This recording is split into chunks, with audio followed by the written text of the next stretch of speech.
अमूल्य संदेश प्रस्तुत करेंगे।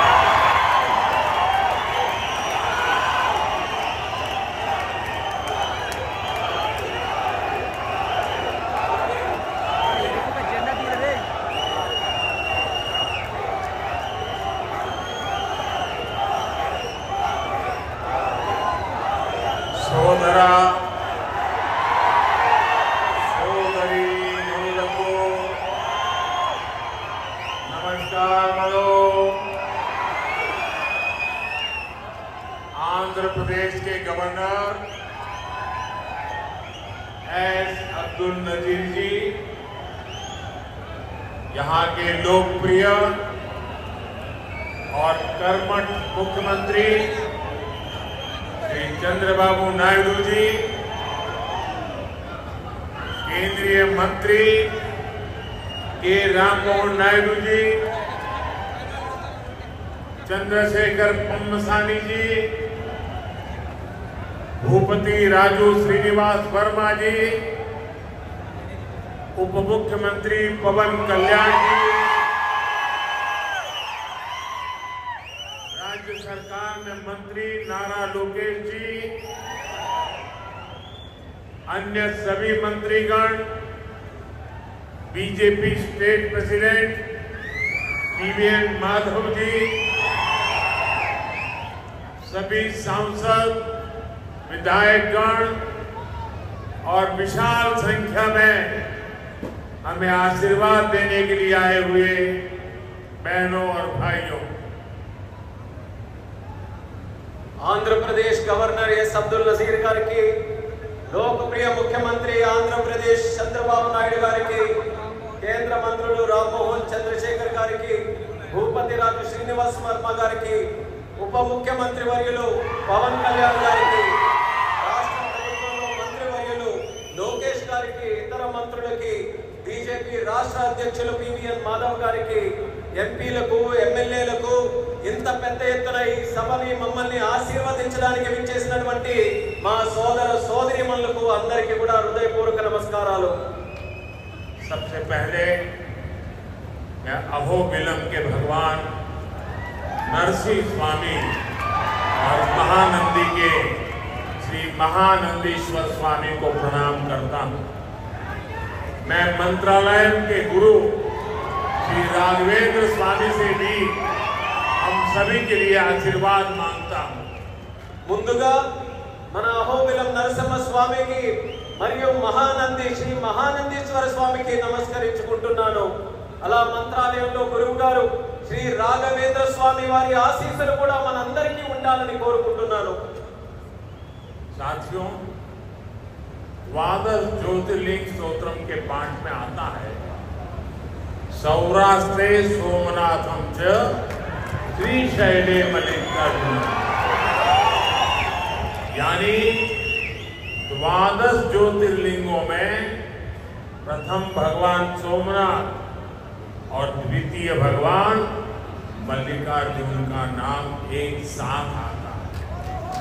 मेरा सौभाग्य है कि मेरा जन्म दादा सोमनाथ की धरती गुजरात में हुआ, बाबा विश्वनाथ की धरती काशी की सेवा का अवसर मिला और आज श्रीशैलम का आशीर्वाद मिल रहा है।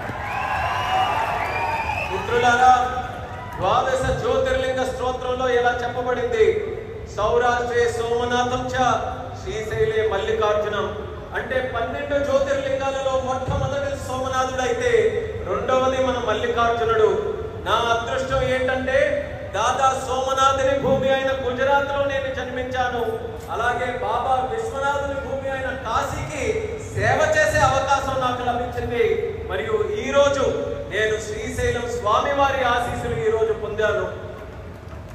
साथियों, श्रीशैलम में दर्शन के बाद मुझे शिवाजी स्फूर्ति केंद्र जाकर श्रद्धांजलि अर्पित करने का अवसर मिला। मैं इस मंच से भी छत्रपति शिवाजी महाराज को नमन करता हूँ। శ్రీశైలం దర్శనం తర్వాత ఛత్రపతి శివాజీ స్ఫూర్తి కేంద్రాన్ని సందర్శించుకొని ఆయనకు నా శ్రద్ధాంజలి అర్పించుకునే అవకాశం కూడా లభించింది। మరొకసారి ఛత్రపతి శివాజీ మహారాజ్కి కూడా నా నివాళులు అర్పించుకుంటున్నాను. मैं अल्लमा प्रभु और अक्क महादेवी जैसे शिव भक्तों को भी प्रणाम करता हूँ. मैं श्री उయ్యాలవాడ नरसिम्हा रेड्डी गारू और हरि सर्वोत्तम राव जैसे महान स्वातंत्र सेनानियों को श्रद्धा पूर्वक नमन करता हूँ. అల్లమ్మ ప్రభు మరియు అక్క మహాదేవి వంటి గొప్ప శివభక్తులకి కూడా నేను నా నమస్కారాలు తెలియజేసుకుంటున్నాను. శ్రీ ఉయ్యాలవాడ నరసింహారెడ్డి గారు మరియు హరి సర్వోత్తమరావు గారు వంటి గొప్ప స్వాతంత్ర సమరయోధులకి కూడా నా శ్రద్ధాంజలి అర్పించుకుంటున్నాను. साथियों, हमारा आंध्र प्रदेश स्वाभिमान और संस्कृति की धरती है और साथ ही साइंस और इनोवेशन का सेंटर भी. यहाँ असीमित संभावनाएं भी है और युवाओं का अनंत सामर्थ्य भी है. మిత్రులారా, మన ఆంధ్రప్రదేశ్ ఆత్మ గౌరవానికి మరియు సంస్కృతికి నిలయం. మరి ఇది సైన్స్ కు ఇన్నోవేషన్ కి కూడా ఒక కేంద్రం. ఇక్కడ అనంతమైన అవకాశాలు ఉన్నాయి మరియు ఇక్కడ యువతకి అపారమైనటువంటి శక్తి కూడా కలిగి ఉంది. आंध्र को अगर जरूरत थी तो सही विजन और सही नेतृत्व की जरूरत थी. आज चंद्रबाबू नायडू गारू और पवन कल्याण गारू के रूप में आंध्र के पास वो विजनरी लीडरशिप भी है और केंद्र सरकार का पूरा सहयोग भी है. ఆంధ్రాకి ఏదైనా అవసరం ఉంది అంటే ఒక సరైన విజన్ మరియు సరైన నాయకత్వం తాలూకు అవసరం ఉంది. నేడు చంద్రబాబు నాయుడు గారు మరియు పవన్ కళ్యాణ్ గారి రూపంలో ఆంధ్రాకి ఆ శక్తివంతమైనటువంటి నాయకత్వం ఉంది మరియు కేంద్ర ప్రభుత్వం తాలూకా పూర్తి మద్దతు కూడా లభిస్తుంది.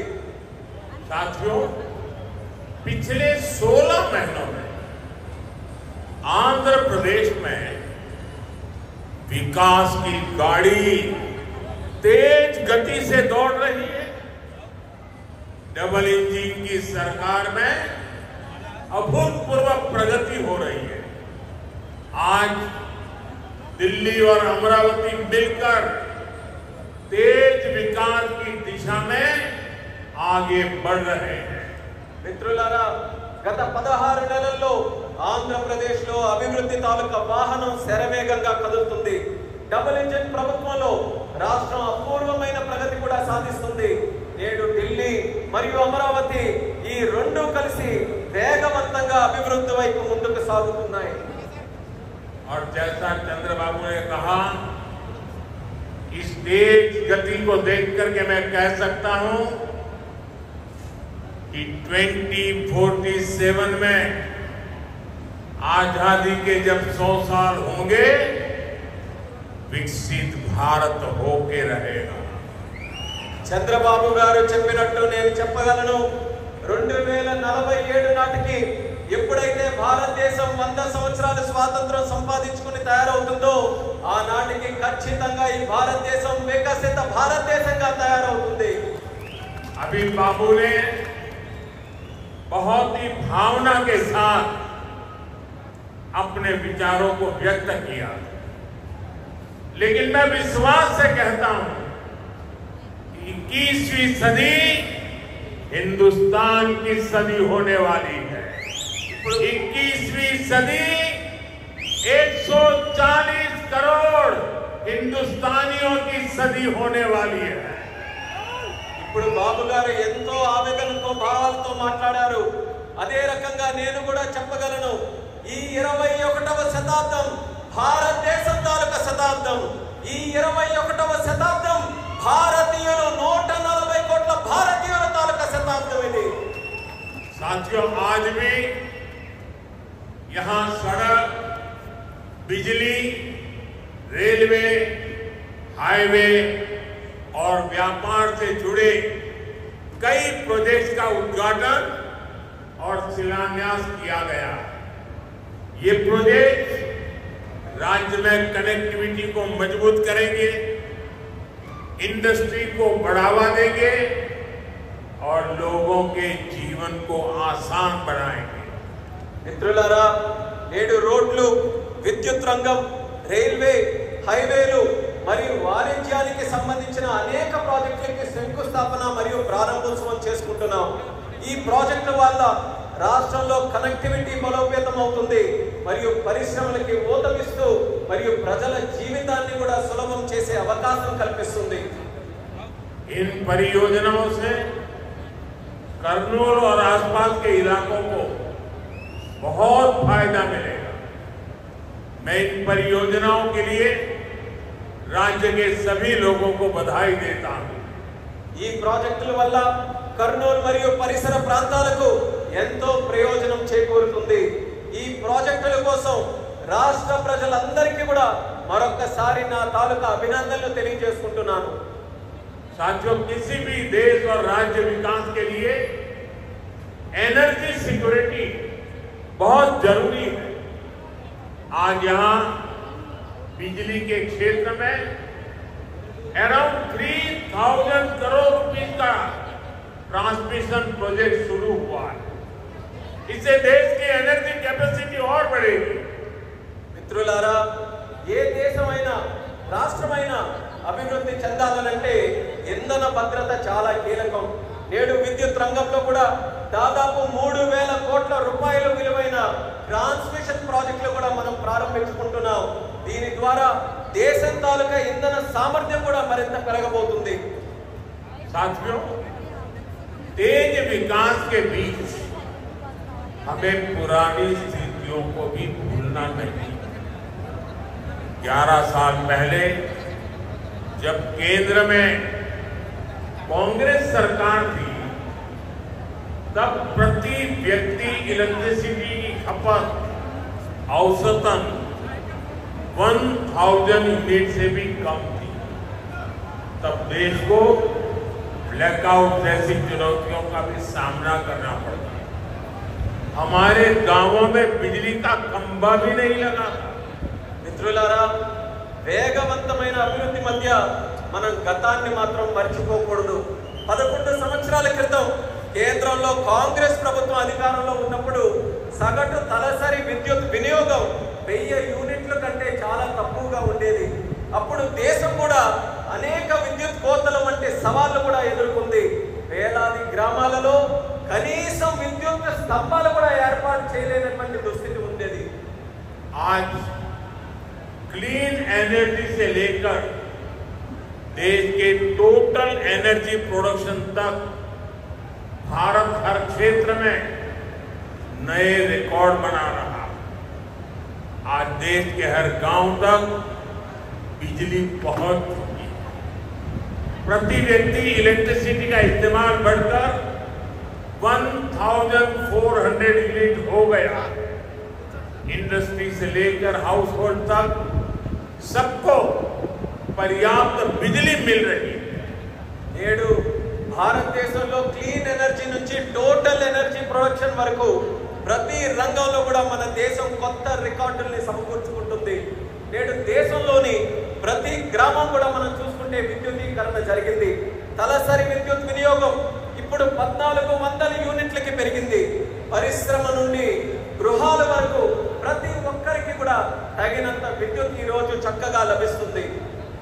साथियों, देश की एनर्जी रिवॉल्यूशन का एक बड़ा केंद्र हमारा आंध्र प्रदेश है। चंद्रबाबू के नेतृत्व में आज यहां श्रीकाकुलम से अनुगुल तक नेचुरल गैस पाइपलाइन प्रोजेक्ट शुरू हुआ है।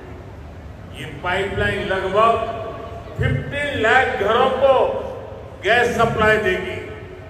మిత్రులారా, దేశంలో ఈ ఇంధన విప్లవానికి మన రాష్ట్ర ఆంధ్రప్రదేశ్ ఒక ప్రధాన కేంద్రంగా ఉంది. మన ముఖ్యమంత్రి వర్యులు చంద్రబాబు నాయుడు గారి నేతృత్వంలో ఈ రోజు శ్రీకాకుళం నుంచి అంగుల్ వరకు సహజ వాయువు పైప్ లైన్ ప్రాజెక్టు ప్రారంభించబడింది. ఈ పైప్ లైన్ సుమారు 15 లక్షల ఇళ్లకు గ్యాస్ సరఫరా కూడా చేయబడుతుంది. आज देश में मल्टी मॉडल इंफ्रास्ट्रक्चर का विकास हो रहा है। विलेज से सिटी और सिटी से पोर्ट तक कनेक्टिविटी पर हमारा बहुत जोर है। सब्बवरम शीलानगर से के बीच नया हाईवे तैयार होने से कनेक्टिविटी और बढ़ेगी। మిత్రులారా, వికసిత్ భారత్ అనే లక్ష్యాన్ని వేగంగా సాధించడానికి నేడు దేశంలో మల్టీ మోడల్ ఇన్ఫ్రాస్ట్రక్చర్ ప్రాజెక్ట్స్ శరవేగంగా అభివృద్ధి చేయబడుతున్నాయి. గ్రామాల నుండి నగరాల వరకు, నగరాల నుండి పోర్టుల వరకు కనెక్టివిటీపై మేము బలమైన ప్రాధాన్యత ఈ రోజు ఇస్తున్నాం. విశాఖపట్నంలో సబ్బవరం నుంచి శీలానగర్ మధ్యలో కొత్త హైవే ఏదైతే పూర్తి చేయడం వలన కనెక్టివిటీ మరింత మెరుగుపడుతుంది. रेलवे के क्षेत्र में भी नए युग की शुरुआत, नई रेल लाइनों की शुरुआत होने से, रेल फ्लाईओवर बनने से यात्रियों को सुविधा मिलेगी और इस क्षेत्र के उद्योगों को नई गति मिलेगी। అలానే రైల్వే రంగంలో కూడా ఒక కొత్త యుగం ప్రారంభమైంది. కొత్త రైల్వే లైన్లు, అలాగే రైల్వే ఫ్లైఓవర్లు ప్రారంభం వల్ల ప్రయాణికులకి మెరుగైన సౌకర్యం అందుతుంది.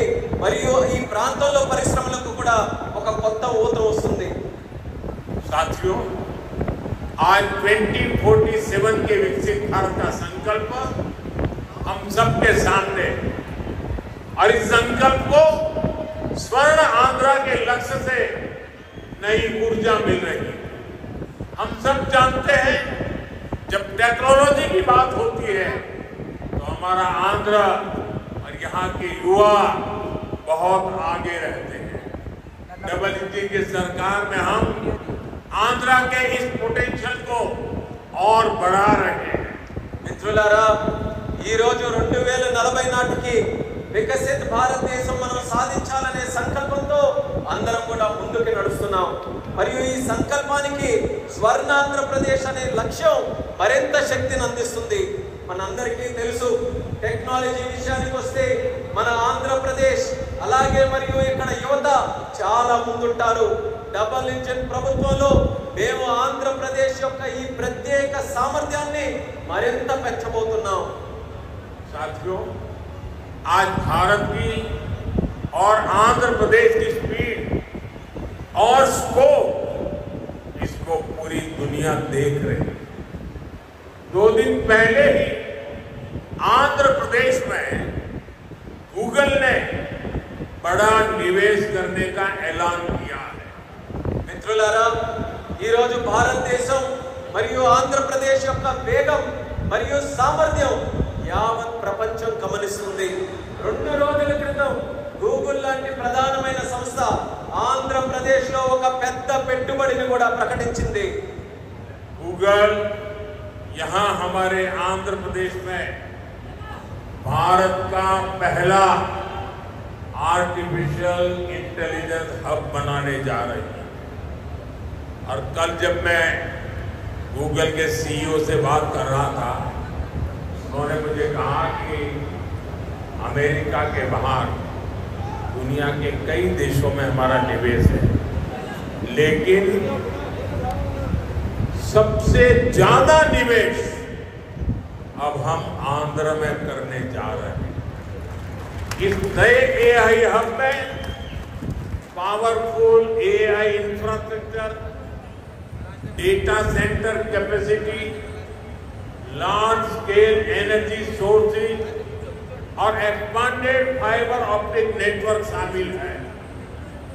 నిన్న గూగుల్తో నేను మాట్లాడుతున్నప్పుడు తెలుసుకున్నాను, వాళ్ళు కూడా నాకు చెప్పారు, అమెరికా బయట చాలా పెట్టుబడులు మా ఉన్నాయి, కానీ అన్నిటికంటే అందులో పెద్ద పెట్టుబడి మేము ఆంధ్రాలో నేడు పెట్టబోతున్నామని వాళ్ళందరూ కూడా నాకు చెప్పారు. ఈ కొత్త ఏఐ హబ్లో శక్తివంతమైన ఏఐ ఇన్ఫ్రాస్ట్రక్చర్, అలాగే డేటా సెంటర్ సామర్థ్యం, పెద్ద ఎత్తున శక్తి వనరులు మరియు విస్తరించిన ఫైబర్ ఆప్టిక్ నెట్వర్క్ కూడా ఉండబోతున్నాయి. साथियों, गूगल के इस एआई हब इन्वेस्टमेंट में एक नया इंटरनेशनल सबसी गेटवे बनाया जाएगा। इसमें कई इंटरनेशनल सबसी केबल शामिल होंगे जो भारत के ईस्टर्न कोस्ट पर विशाखापट्टनम तक पहुंचेगी। మిత్రులారా, ఈ గూగుల్ ఆర్టిఫిషియల్ ఇంటెలిజెన్స్ హబ్ ఏదైతే ఉందో ఈ పెట్టుబడితో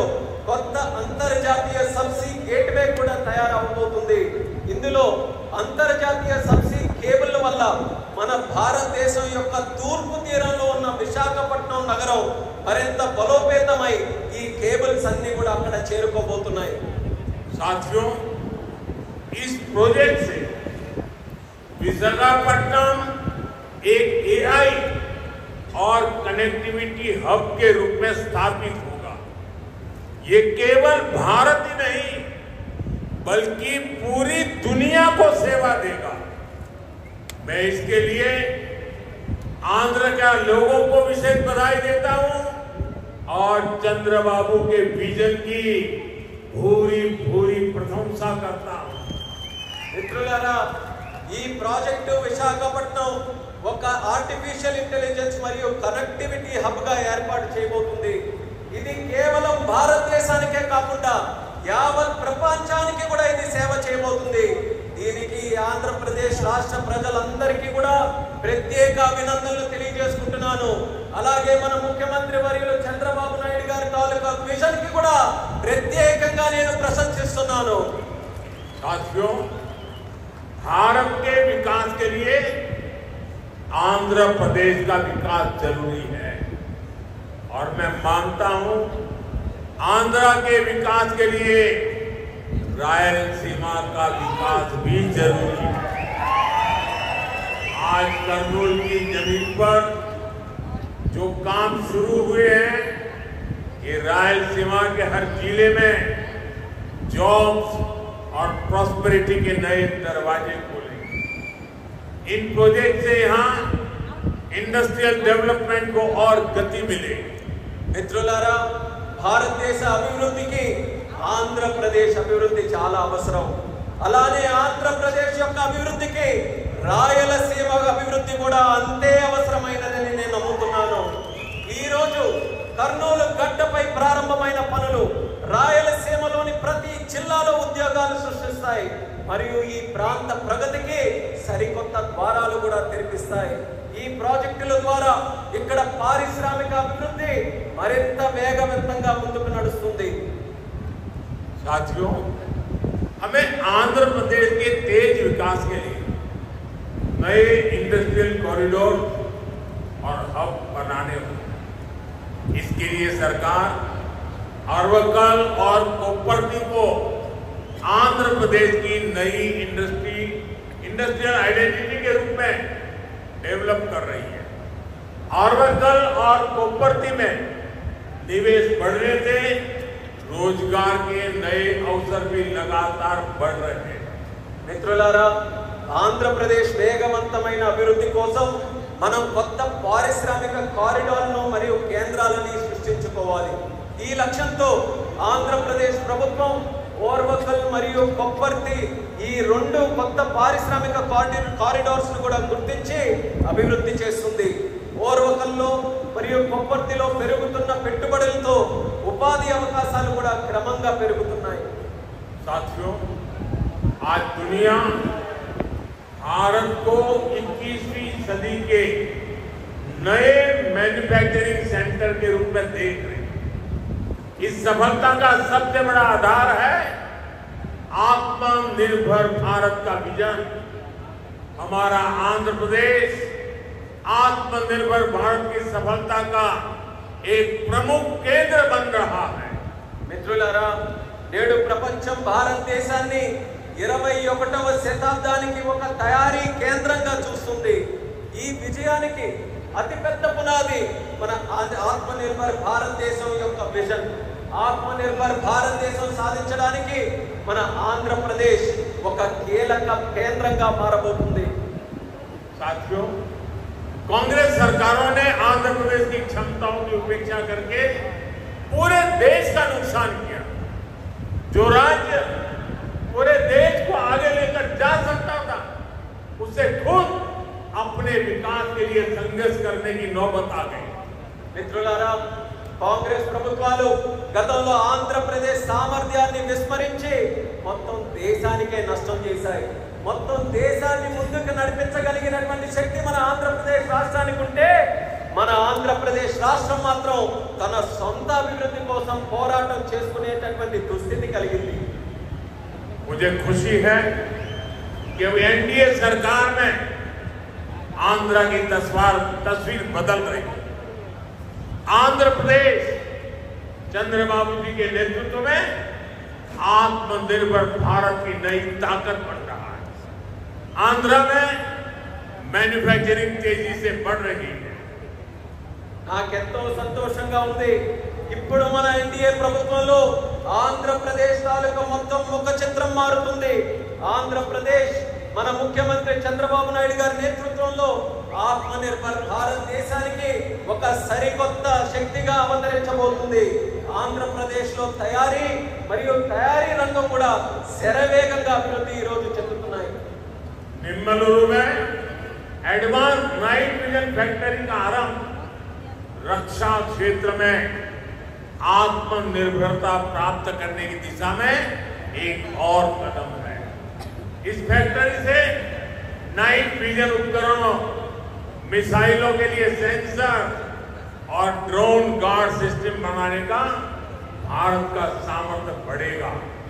यहां बने उपकरण भारत के डिफेंस एक्सपोर्ट्स को भी नई ऊंचाई देंगे।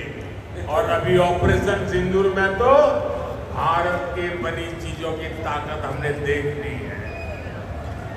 మిత్రులారా, నిమ్మలూరులో అడ్వాన్స్ నైట్ విజన్ ఫ్యాక్టరీ ప్రారంభం మన దేశ రక్షణ రంగంతో ఆత్మనిర్భరత సాధించడానికి మరో అడుగు ముందుకు పడినట్టుగా అయ్యింది.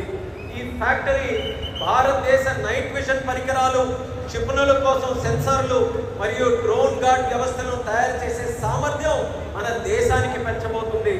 ఇక్కడ తయారు చేసిన పరికరాలు భారతదేశ రక్షణ రంగ ఎగుమతులను కొత్త ఎత్తులకి కూడా తీసుకువెళ్ళడానికి మనందరికీ కూడా దోహదపడతాయి. అలానే మన భారత రక్షణ రంగం తాలూకా శక్తి ఏంటో మొన్న జరిగినటువంటి ఆపరేషన్ సింధూర్లోనే మనం అందరం కూడా ప్రత్యక్ష సాక్షిగా మనం అందరం చూసాం. साथियों, मुझे खुशी है कि आंध्र सरकार ने कर्नूल को भारत का ड्रोन हब बनाने का संकल्प लिया। ड्रोन इंडस्ट्री के जरिए कर्नूल और आंध्र में फ्यूचरिस्टिक टेक्नोलॉजी से जुड़े कई नए सेक्टर्स का विकास हो। और अभी मैंने कहा, ऑपरेशन सिंदूर में ड्रोन्स का कमाल दुनिया को भी अचरज कर गया है। आने वाले समय में कर्नूल ड्रोन सेक्टर में देश की ताकत बनने वाला है। మిత్రులారా, ఆంధ్రప్రదేశ్ ప్రభుత్వం కర్నూలును భారతదేశ డ్రోన్ హబ్ గా తయారు చేయాలని సంకల్పించినందుకు నాకు ఎంతో సంతోషంగా ఉంది. డ్రోన్ హబ్ ద్వారా కర్నూలు మరియు ఆంధ్రప్రదేశ్ భవిష్యత్తులో వచ్చే టెక్నాలజీస్ కు సంబంధించి అనేక కొత్త రంగాలు అభివృద్ధి కూడా ఈ ప్రాంతంలో చెందుతాయి. ఆపరేషన్ సింధూర్ ఇందాక చెప్పినట్టు మన డ్రోన్లు కూడా ఎంతో అద్భుతాలు సృష్టించాయి. ఆ అద్భుతాలను చూసి యావత్ ప్రపంచమంతా కూడా అబ్బురుపోయిందని గర్వంగా తెలియజేస్తున్నాను. రానున్న రోజుల్లో కర్నూలు డ్రోన్ రంగంలో దేశానికే గర్వకారణంగా నిలవబోతుందని తెలియజేస్తున్నాను. साथियों, हमारी सरकार का विजन है सिटीजन सेंट्रिक डेवलपमेंट। इसके लिए हम लगातार नए रिफॉर्म्स के जरिए सिटीजन्स के जीवन को आसान बना रहे हैं। देश में 12 लाख रुपए तक की आय पूरी तरह से टैक्स फ्री हो चुकी है।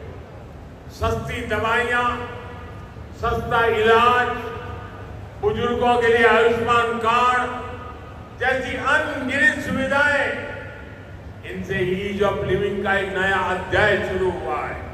మిత్రులారా, మా ప్రభుత్వం ఒక్క విజన్ సిటిజన్ సెంట్రిక్ డెవలప్మెంట్. ఈ లక్ష్యంతో కొత్త సంస్కరణల ద్వారా ప్రజల జీవితాలని సులభతరంగా చేయడమే మా అందరి తాలూకా సంకల్పం. దేశంలో 12 లక్షల వరకు ఆదాయం ఉన్న ప్రతి ఒక్కరికి పన్ను రహితంగా చేసింది మన ప్రభుత్వం. తక్కువ ధరకే మందులు, మెరుగైన చికిత్స మరియు వృద్ధుల కోసం ఆయుష్మాన్ భారత్ కార్డులు వంటి సౌకర్యాలు, వీటన్నిటితో ప్రజల జీవిత విధానం సౌకర్యవంతంగా చేసే కొత్త అధ్యయనాన్ని మన భారతదేశంలో మనం ప్రారంభించాం. साथियों, नवरात्रि के पहले दिन से जीएसटी में भी भारी कटौती की गई है। मुझे देखकर बहुत खुशी है कि नारा लोकेश गारू के नेतृत्व में यहां लोग जीएसटी बचत उत्सव को सेलिब्रेट कर रहे हैं। आप इतनी सफलता से सुपर जीएसटी सुपर सेविंग अभियान भी चला रहे हैं।